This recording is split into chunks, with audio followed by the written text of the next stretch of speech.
Fine. Good, thanks.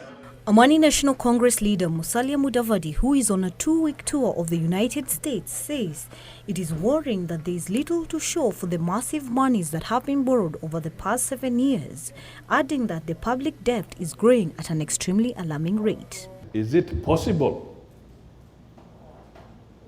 that these financial instruments that the Kenyan government is spending so much money on, is it possible that the diasporans can be put together and they can put together a bond so that instead of Kenya borrowing from the Eurobond,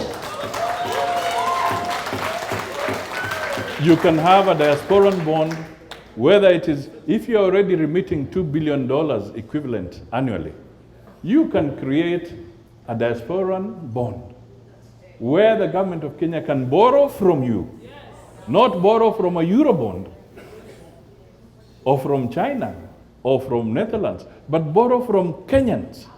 Addressing the Kenya Diaspora Conference in New Jersey, organized by the Association of Kenya Diaspora Organizations in the USA, Mudavadi said Kenya's public debt has grown from about 1.5 trillion shillings in 2013 to about 6 trillion billion shillings. 60% of our GDP is now on public debt.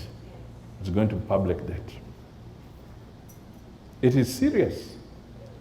Also present at the convention was Foreign Affairs Chief Administration Secretary Ababu Namwamba, who said the government has enacted a policy on how it can work with Kenyans in the diaspora and facilitate them to contribute to national development.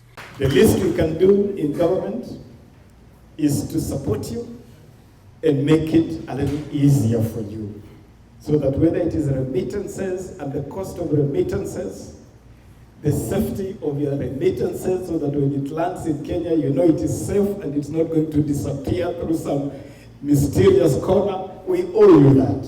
Honestly, we owe you that, and we must do that. NARC Kenya party leader Martha Karua and human rights crusader Boni Mwangi were among leaders who spoke at the conference. The leaders urging Kenyans in the diaspora to influence change back home, not just through remittances, but also demanding for good governance.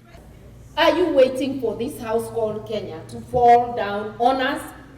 Or are we going to resist with our home and say our house must stand?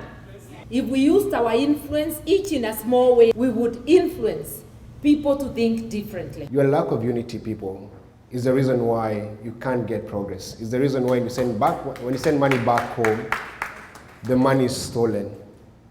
And my urge to you that you need to unite.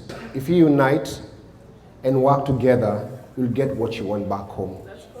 Mudavadi has been touring various cities in the USA to market his presidential bid to Kenyans living in the diaspora ahead of the 2022 general elections.